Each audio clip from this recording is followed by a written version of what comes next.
Sejam muito bem-vindos ao canal. Afinal, o que somos nós? Assistam agora a segunda parte da entrevista da Isadora, onde ela responde as nossas perguntas. Se você não assistiu a primeira parte, não se preocupe, é só acessar o link que está disponível para você aqui em cima e também na descrição do vídeo.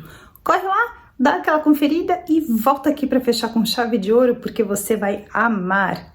Se gostarem, por favor, deem um like, compartilhem com os amigos, se inscrevam no canal. Isso ajuda e muito a mensagem chegar a mais pessoas. Vamos lá? Bom proveito!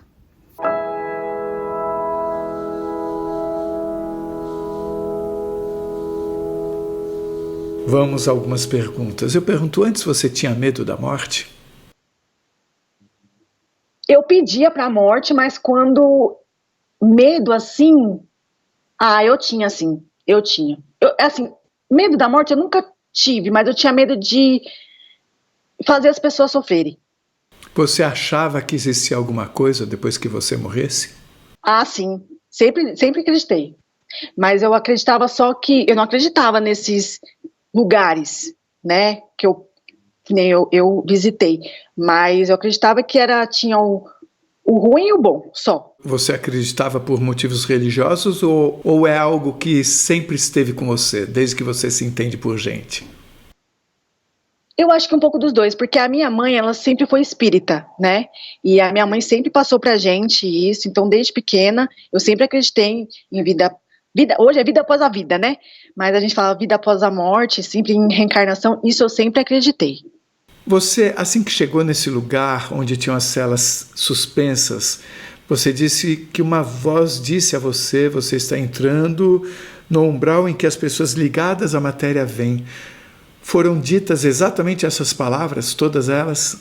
Foram sim, falaram que era umbral, que era pessoas que eram ligadas à matéria, e que de alguma maneira a minha frequência se conectava com aquele lugar. É extremamente didático o que foi dito para você, né? Que você cuida bem dos outros, mas não cuida de você. Queria que você me explicasse um pouquinho mais sobre isso. Como é que era isso dentro de você? Eu sempre fiz muito pelos outros e não fazia para mim. Eu me mutilava completamente, assim, de me sentir a pior pessoa do mundo, de não achar que eu sou merecedora. Eu sou burra, eu não tenho capacidade. Eu sempre me menosprezei como pessoa, como mulher, como estudante, como profissional, sempre. Sempre tinha alguém melhor que eu. E como é que você interpreta o que foi dito a você? Que eu nunca fui boa para mim, que eu nunca me olhei com gentileza, mas para os outros eu dava 110% e para mim eu não dava nem 10%. E qual a importância que você entendeu que havia em você cuidar bem de você pelas palavras dele? Que se a gente não cuidar da gente, a gente, lógico, tem que pensar nos outros, mas a gente é em primeiro lugar, porque a gente vai estar com a gente para sempre, né? E se a gente não fizer da gente um lugar bom para viver, para morar, se a gente não se der bem com a gente, aonde que a gente vai estar bem, né? Eu entendi dessa forma porque eu acredito muito nisso, que tudo que eu passei, principalmente questão de doença, de saúde, eu atraí isso para mim. Porque olha só, eu era uma pessoa totalmente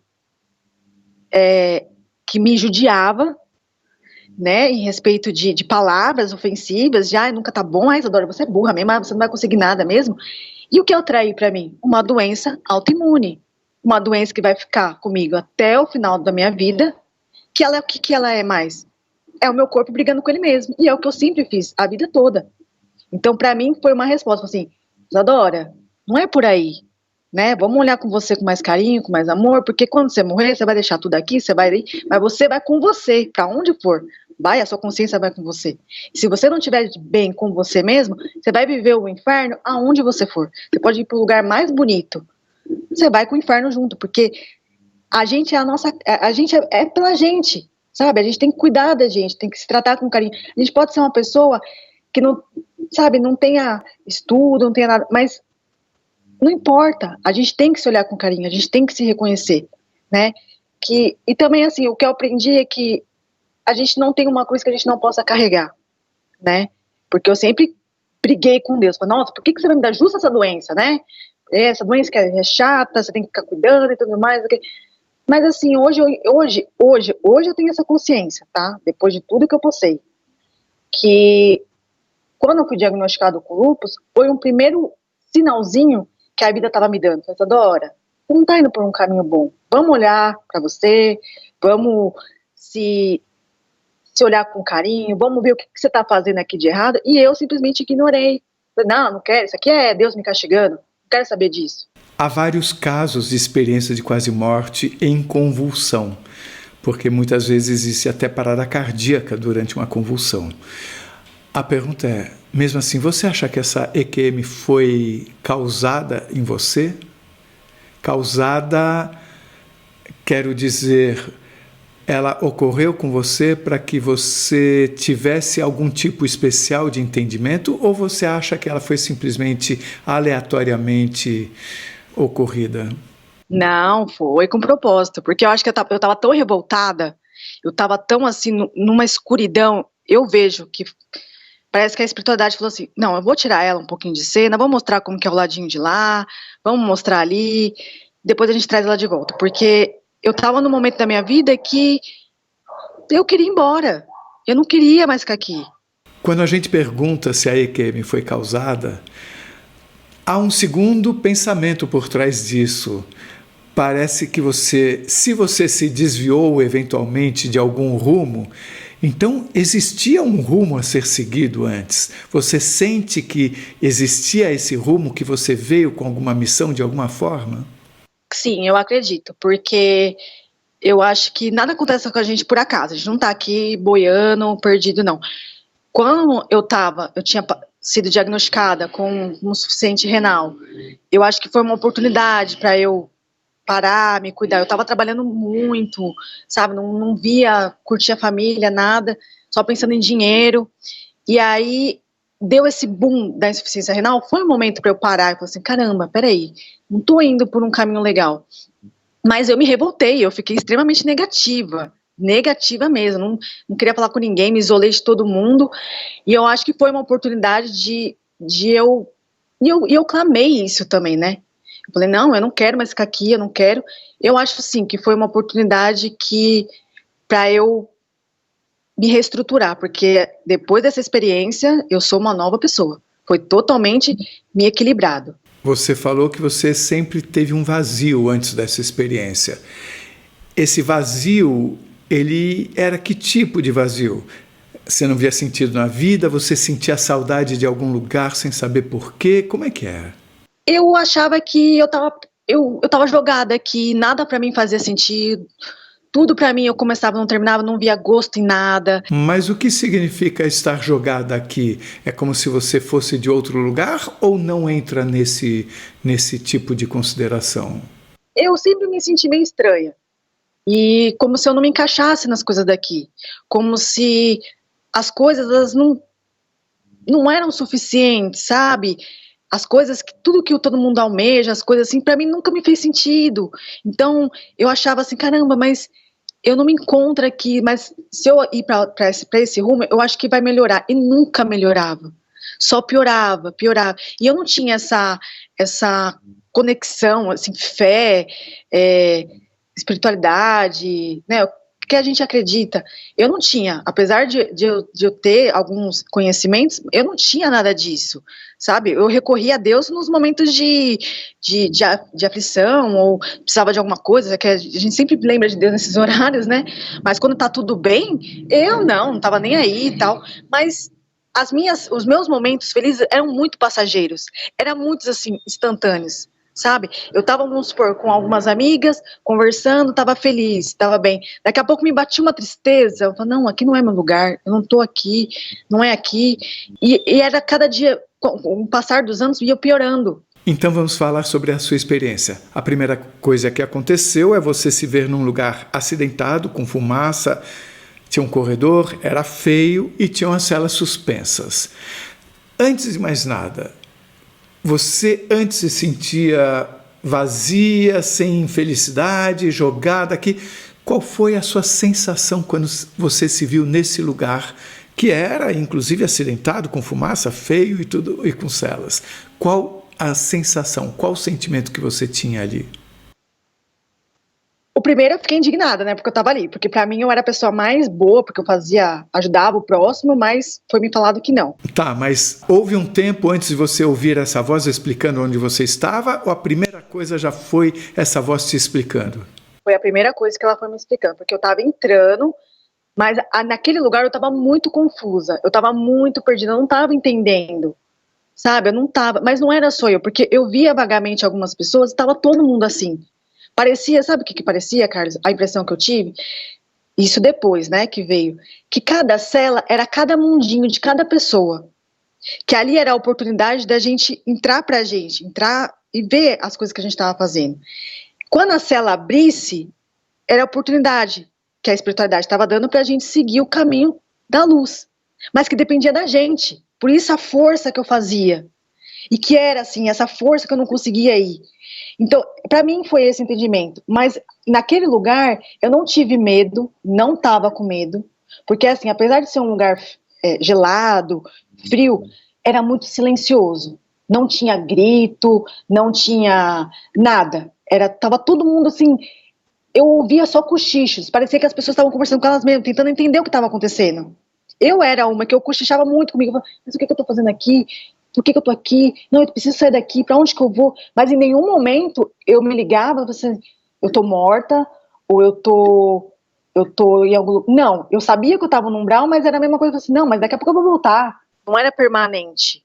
Mas eu não tinha medo, nada, eu sentia só uma vontade de sair dali, de seguir aquele ser de luz.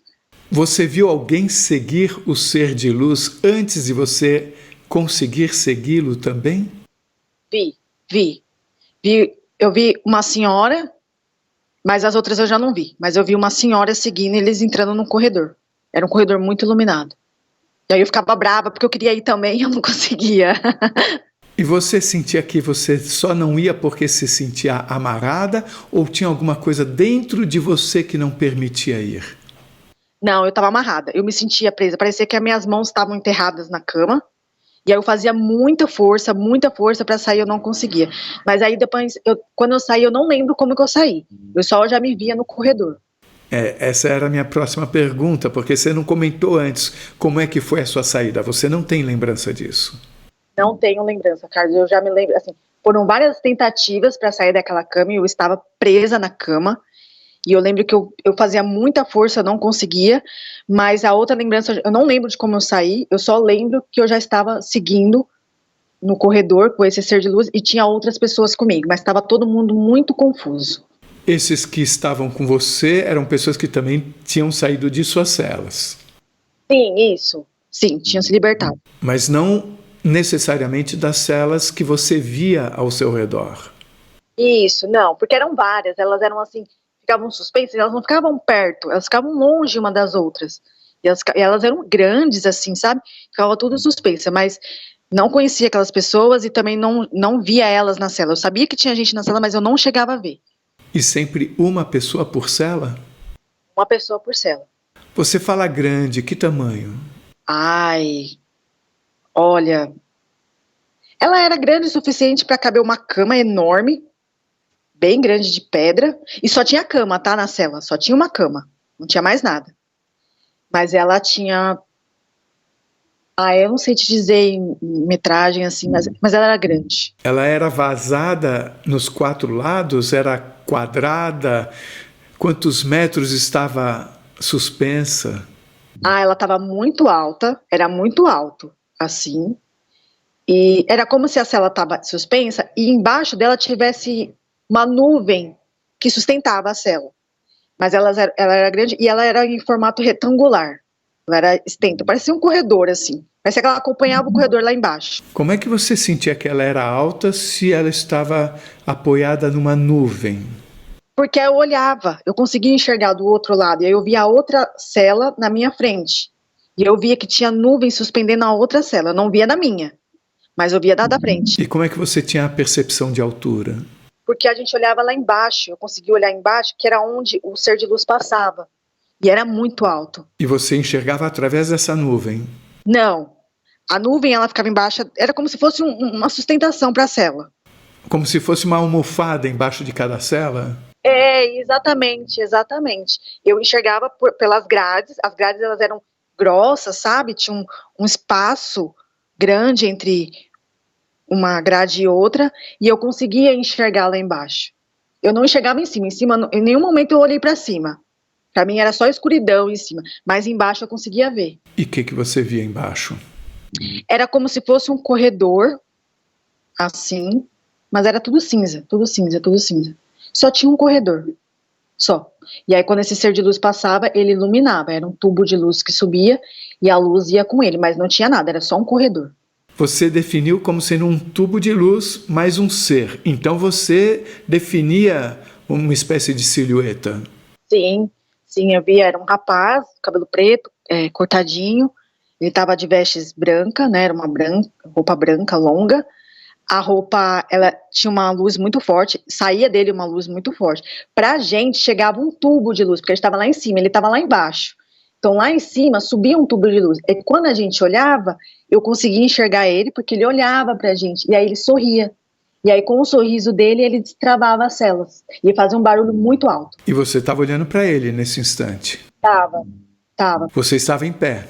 Olha, eu tento lembrar, mas eu não consigo, porque a lembrança que eu tenho na cela é que eu tô presa na cama, mas eu consigo ver ele. É por isso que eu pergunto, porque se você está olhando para baixo e você está presa, é como se o seu olhar independesse do local onde estava o que você sentia como sendo o seu corpo nesta cela. Pra mim é confuso isso, porque eu me via na cama. Eu me via na cama, deitada na cama. Mas eu vi ele nítido, eu vi ele sorrindo. Então você tinha dois pontos de vista simultâneos? Você tinha duas visões simultâneas? Sim, eu tenho essa percepção que eu tinha esses dois tipos de visões, porque ao mesmo tempo que eu me via deitada, imóvel, não podendo fazer nada, eu via ele. Eu me via olhando para baixo, encostada na grade, olhando para baixo, e eu vendo aquele ser, aquele rapaz sorrindo para mim.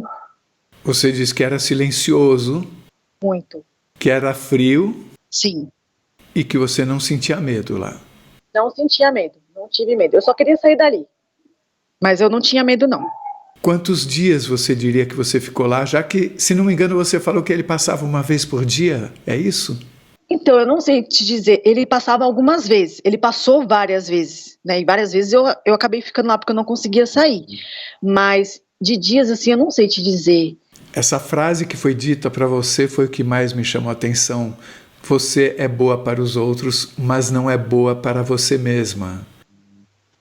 Isso tem a ver com a sua transformação depois da EQM? Total. Assim, depois que eu tive, ela fica na minha mente 24 horas por dia. Porque a gente tem essa mania, né, de se criticar e de se comparar muito.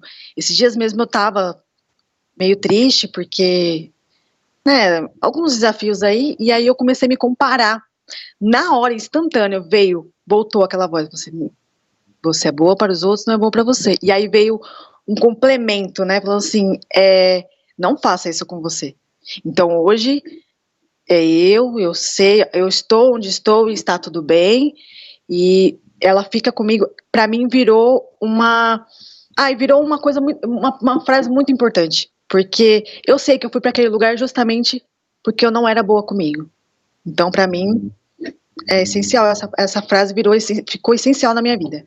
Você ouviu uma voz falando de novo essa frase ou você só se lembrou da frase? Não, eu me lembrei da frase, mas automaticamente veio na minha cabeça, assim, não faça isso com você. Quando eu comecei a me comparar. Essa voz mesmo você nunca mais ouviu? Nunca mais ouvi. Só ouvi lá mesmo. Você pegou aquele corredor atrás daquele ser e como que você chegou nesse hospital? Você tem uma lembrança de trajeto? Não tenho. Eu já me via nesse hospital e de frente com essa enfermeira. Deitada? Deitada? Não. Eu tava em pé. Eu tava andando, normal, tava andando e parei na frente dela. E você via camas? Por que você achou que aquilo era um hospital? Eu via, mas eu via bem embaçado. Eu via leitos, Era uma sala muito grande, muito grande. Eu via alguns leitos, e aí eu via pessoas em pé, provavelmente, não sei dizer com certeza se eram médicos ou enfermeiros, mas eu via pessoas em pé, eu via pessoas na cama, mas muito embaçado. Parecia que tinha uma névoa, assim. Você reconheceu alguém? Não, eu não conheci ninguém lá, não reconheci ninguém. O que estava perfeito na minha visão, assim, que eu consegui ver, como eu tô vendo você, era a enfermeira, que era uma enfermeira. Ela não se apresentou como enfermeira, mas eu sentia que era uma enfermeira. Ela estava vestida como uma enfermeira, mas ela estava toda de branco, assim. Era um uniforme branco. Agora vamos falar sobre o cachorro. Onde que ele entra? Em que momento? Porque era quando você estava no hospital, certo? Certo, sim. O cachorro, ele entrou, foi quando eu saí do hospital, aí eu não tenho mais essa lembrança, que eu estava num lugar muito iluminado, muita luz, só tinha luz, luz, luz, luz, luz, luz. E o cachorro surgiu do nada, um cachorro. Chegou bem na minha frente e olhou pra mim. E aí eu falei, fui atrás dele, quando eu cheguei perto dele, ele começou a andar, e aí eu fui seguindo ele. Eu entendi que era pra seguir. E eram só vocês dois? Só nós dois. Só tinha nós dois nesse lugar de vasta energia, de vasta luz. Era muita luz. Você falou que é como se fosse o paraíso, mas você não via nada. Era um lugar, muita luz, e era bem quentinho. Era um lugar era muito aconchegante. E eu andava normal, assim. Eu não flutuava nada. O cachorro também, o cachorro andava normal.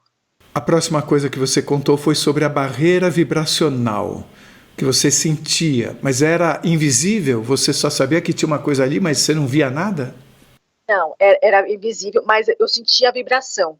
Tinha uma vibração ali. Não tinha nada. Nada na minha frente, mas que eu enxergava nitidamente. Tudo assim, né? Quando eu enxerguei a reunião, tudo certinho. Mas tinha uma barreira vibracional, ela vibrava, e era como se assim, daqui você não passa. Você vai ficar aí, você pode ver, mas daqui você não passa. Eu não poderia chegar perto. E o que havia além era exatamente essa reunião? Era uma reunião, eram feixes de luz, estavam reunidos, muita luz, por sinal, e na ponta tinha uma luz que se sobressaía dentre as outras luzes. Você não definiu nenhuma silhueta? Não tinha formato, eram só luzes. Eram várias luzes. Não tinha, assim, um formato humano, cabeça, não. Era uma coisa só. Era uma luzes, assim, muito brilhantes. Eram do aspecto, sabe, branco com dourado. Era muita luz. E na ponta se sobressaía uma luz maior. Era uma luz muito mais reluzente. Mas todas da mesma cor? Todas da mesma cor. E você diria o quê? Que eram bolas de luz? Que volume que elas tinham? Que tipo de volume elas tinham? Elas lembravam muito o rapaz que eu vi lá no lugar que estava cinzento, que eu estava na cela, aquele feixe de luz, ela lembrava. Só que, diferente de quando eu vi o rapaz, eu vi ele, né? Lá eu não conseguia ver, eu só via a luz, mas era assim, era como se fosse feixes de luz, vamos supor nós, assim, da nossa largura aqui, mas era só luz. E não era uma coisa do nosso, era uma luz que subia, assim, não era, ela não terminava a luz, ela subia. Só via aquelas luzes e aquela coisa, parecia uma mesa, não sei dizer se era mesa, mas eram como se estava todo mundo reunido ali e tinha uma luz muito mais forte na ponta dessa mesa, digamos assim. E você via o ambiente onde eles estavam? Se era uma sala, se era a natureza? Onde, eu sei que tinham eles e a mesa e as cadeiras, imagino. Mas onde que estava isso? Você estava enxergando através da parede de uma sala de reunião ou o quê? Era aberto. Era assim, como se eu estivesse no céu mesmo, só nuvem, e era bem entardecer, assim, era um tom de rosa, laranja, amarelo. Eu estava na pedra, tinha essa vibração, e eles estavam na frente, mas a gente estava num único lugar. O que separava a gente era essa barreira, mas era um lugar amplo. Mesmo você não reconhecendo uma forma humana, você sentiu em algum momento que algum deles tenha olhado para você? Não, assim,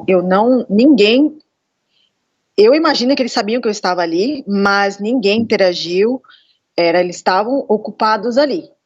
Em nenhum momento eu vi ninguém se virar, até porque era só luz, mas eu sentia uma coisa muito gostosa ali, era uma sensação de pertencimento, parecia que eu pertencia àquele lugar. E o cachorro estava com você, olhando para você, ele também via aquele ambiente de reunião e fez você entender que estava sendo decidido o seu futuro. Exatamente. Ninguém perguntou se você queria voltar, de repente você já se viu aqui de volta.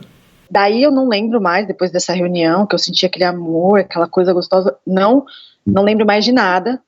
O que eu fui lembrar foi eu já na UTI e eu muito perdida, porque eu saí da intubação no último dia, que no próximo dia, se eu não saísse, iam fazer a tráqueo. Então eu fui nos 45 do segundo tempo. Mas eu lembro que eu já acordei muito confusa. Disso daí eu não lembrei imediato, não lembrei. Eu ainda estava confusa, eu lembro que quando a minha irmã foi me visitar, eu falei, onde eu tô? O que aconteceu? Por que vocês me deixaram aqui? E depois que eu fui lembrar. Quando você estava no hospital falando com aquela enfermeira, o que ela disse exatamente para você? Eu cheguei muito eufórica, né? Eu estava muito feliz, e aí eu cheguei e eu falei para ela, falei assim, nossa, que bom que aqui eu não tenho lúpus. Nossa, eu tô muito feliz. E ela tava séria, ela não sorriu, ela tava séria, mas ela olhou assim, falou assim, não, meu bem, aqui você vai cuidar. Ela falou assim, não, meu bem, aqui você vai cuidar. E o que você entendeu disso? Eu entendi que a partir dali o meu tratamento foi intensificado ali, realmente, porque depois que eu voltei, a minha evolução foi um foguete. E os médicos, como é que entenderam isso? Ficaram muito surpresos, imagino. Muito. O médico, quando eu estava no quarto, ele olhou para mim e falou assim, ele era um neuro, ele falou assim, Isadora, você não lembra de mim, mas eu orei no pé da sua cama, porque você não era para estar aqui, você é um milagre. Eu não acreditava em milagre, você foi um milagre. Ninguém acreditava que eu ia viver. Os médicos falaram assim, é 1% de chance, e esse 1% ela vai ficar sequelada, não tem, sabe, sempre, os meus irmãos iam me visitar, nos boletins médicos, eu era a última, porque ninguém queria falar. A visita, geralmente tem horário de visita, a minha foi liberada o dia inteiro, porque a qualquer momento eu poderia ir embora, né? Então, assim, ele chegou nos pés da minha cama e falou assim, você não lembra de mim, mas eu orei muito nos pés da sua cama, e você é um milagre. Aí ele até falou para mim, a sua recuperação vai ser um pouquinho devagar, é um degrau por degrau.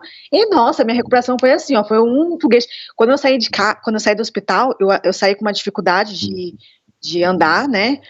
Mas eu emagreci 12 quilos. E aí eu tava muito fraca ainda. Eu comprei um andador, porque eu tinha muita dificuldade para andar. Carlos, eu usei uma vez só. Eu fiz 3 sessões de fisioterapia.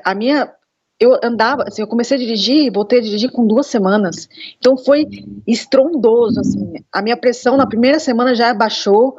Então foi realmente, eu não sei o que tinha naquele soro, mas foi o que me ajudou aí, graças a Deus. O que mudou em você, fora a compreensão da vida, que isso você já falou, mas em termos de sensibilidade, você falou que você sente presenças, mas eu pergunto, você sente, por exemplo, o sentimento de alguém que se aproxima de você, se está triste, se está com problema, você percebe se uma situação requer um cuidado maior, você tem premonição, alguma coisa desse tipo mudou?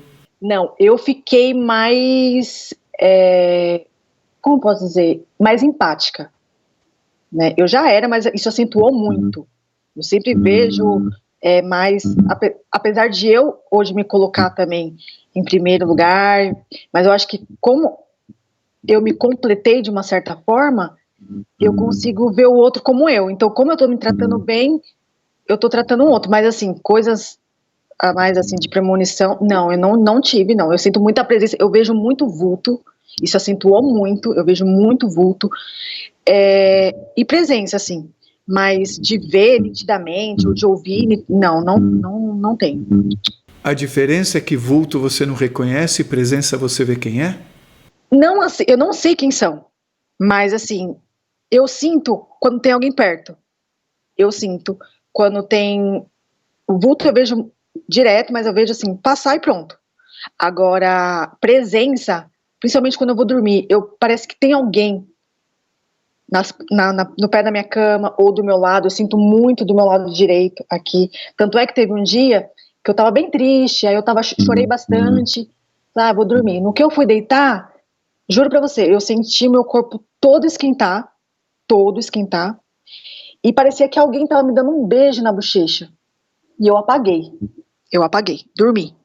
Depois de 15 minutos eu voltei, mas aquela tristeza tinha ido embora. Foi surreal, ela foi embora. E sabe quando a gente faz endoscopia, que a gente fica grog, eu voltei assim. Parece que me deram alguma coisa mas eu voltei muito, aquela tristeza tinha sumido. E presença, assim, sei lá, parece que eu tô sendo observada, mas assim, ver mesmo eu não vejo, nem ouvir nada. Em algum momento da sua experiência, você se sentiu conectada a um todo? Você teve uma sensação de pertencimento?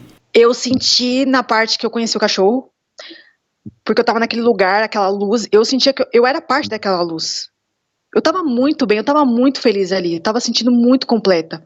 E quando a gente foi pra esse lugar, que tinha a rocha e tal, aí eu me senti, nossa, eu tô na minha casa, aqui é minha casa. Ai, podia me deixar ali. E eu me senti pertencente àquele lugar. Aquele lugar para onde o cachorro te levou? Sim. Aquele sentimento de vazio você nunca mais teve? Eu tenho ainda, não vou negar, mas ele tá em 1%. Antes ele era avassalador. Hoje, não, ele foi muito preenchido mesmo. E não foi coisa material, foi depois dessa experiência. Eu sinto um amor gigantesco, uma gratidão, uma felicidade que não tem como explicar. Que era o que eu sentia lá. Você tem sentimento de saudade sem saber por quê? Ah, eu sempre tive. Sempre tive. Desde pequena? Desde pequena. Sempre tive, assim, saudade de algum lugar, mas eu nunca identifiquei que lugar é esse. Mas nesse lugar que eu estava, parecia que ali era o meu lugar. Que ali era a minha casa, que ali era o meu lar, que aquele espaço é onde eu tinha que ficar. Como é que era esse cachorro? Ah, ele era lindo, ele era porte médio, ele era branco e preto, mas ele era, aqui na frente dele, ele era dividido, né? Uma parte branca, uma parte preta. Tinha o pelo curto, mas ele era grande. E ele tinha um olhar muito penetrante. Eu acho que ele não era cachorro, ele se apresentou como cachorro. Mas pra mim, ele era muito... Ele só faltava falar. Ele me prendia no olhar dele. Porque o olhar dele era penetrante. Quando ele olhava pra mim e olhava pra frente, parecia uma pessoa. E ele era assim. E eu lembro que eu passava a mão nele, quando ele estava sentado, eu passava a mão nele, a minha mão entrava nele. Sabe, minha mão sumia nos pelos, e aí o pelo dele era curto. E aí eu passava a mão, aí saía os pelinhos dele. Nossa, ele era encantador, aquele cachorro. Como é que você entende isso da sua mão entrar nele? Ai, Carlos, eu não sei, porque era estranho, porque eu passava, ela enterrava assim, ó. E eu passava a mão e saía os pelinhos dele. Assim, era estranho a sensação. Você gostaria de falar mais alguma coisa? Carlos, eu só tenho que agradecer essa experiência, que foi um chacoalhão mesmo pra mim. Eu mudei completamente. Hoje eu amo a pessoa que eu sou. E eu acredito muito na espiritualidade. Hoje eu tenho uma fé inabalável, sabe? Eu acredito, ainda que os médicos dizem que o meu rim não volta, que é só transplante, eu falo, não, eles estão aqui, estão dormindo, daqui a pouco eles acordam. E eu sigo assim, sabe? Mesmo com todas as dificuldades, com às vezes algumas limitações, eu sempre penso hoje o melhor, sempre o lado bom.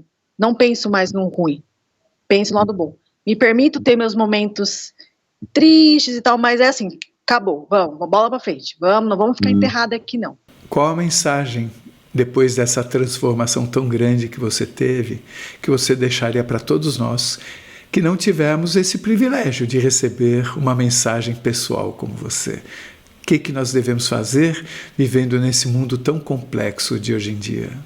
O que a gente faz aqui, como a gente vive, como a gente se trata, como a gente trata os outros, é o que vai determinar para onde a gente vai. depois. A minha concepção foi essa. E o aprendizado maior que eu tive é de assim, cara, se olha com amor, se olha com carinho, você escolheu passar por isso, você escolheu esse corpo, você escolheu. Então, como é que eu vou negar, né, uma coisa que eu escolhi? Se olhar com carinho, sabe? Fazer as coisas que gosta, fazer as coisas com alegria, sabe? Sempre agradecer. Qualquer dificuldade que a gente tenha, que a gente passa por provações, a gente passa por dificuldades, a gente fala assim, caramba, não vou conseguir. A gente consegue. Tudo dá certo, tudo passa e tudo vem com o aprendizado. Eu sempre tenho essa frase na minha mente. Deus não dá uma cruz que a gente não possa carregar, porque a gente está carregando aquela cruz, está pesada, está doendo, está machucando, mas Ele está na outra pontinha te ajudando. Deus nunca abandona nós que abandonamos Deus. Então, ser grato por tudo. Acordou? Obrigado, Deus, obrigado, porque assim, a vida é um presente. Hoje a gente está acordando, tem gente que não está acordando. Hoje, você está passando por uma dificuldade, mas pode ter certeza que essa dificuldade que você está passando, seja profissional, seja de saúde, seja com alguém da família, é uma forma de crescimento, porque eu cresci muito. Hoje eu valorizo o copo de água que eu tomo. E eu falo, que agradecer por isso? Eu agradeço o sorriso do meu pai, o sorriso da minha mãe, eu agradeço o momento, tudo eu agradeço. Porque eu sei que Deus está cuidando de mim e que logo mais, esse momento que, apesar de eu ter passado por tudo, eu ainda enfrento um probleminha de saúde, daqui a pouco passa. É o momento para a gente se reconectar, porque a doença veio para isso, para mim. O momento de eu me reconectar comigo mesmo, porque eu estava muito perdida. Então é isso, eu acredito que tudo vem por uma razão, tudo tem um porquê. Bem, eu vou te dizer que o título, normalmente eu coloco em 2 partes, tá? E o título de uma delas é Eu Sou um Milagre. Ai, que lindo!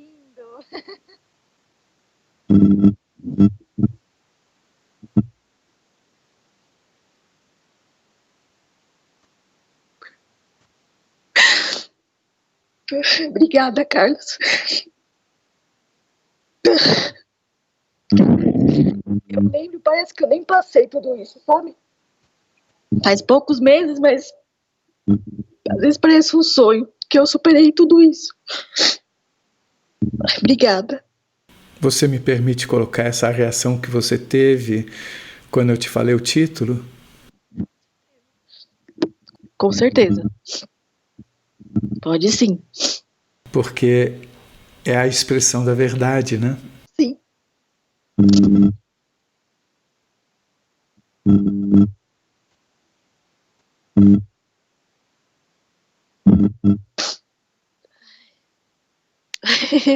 Tô bem. Se você gostou, por favor, se inscreva no nosso canal. Dê likes, faça comentários, compartilhe com seus amigos. Toca o sininho, que assim você sempre fica sabendo quando chega vídeo novo saído do forno. E se por acaso você tem alguma dúvida ou passou por uma EQM e gostaria de compartilhar a sua história com o mundo, por favor, nos escreva. O nosso e-mail é afinal.oquesomosnós@gmail.com. Essa é uma nova fronteira do conhecimento humano. Vamos juntos atravessá-la?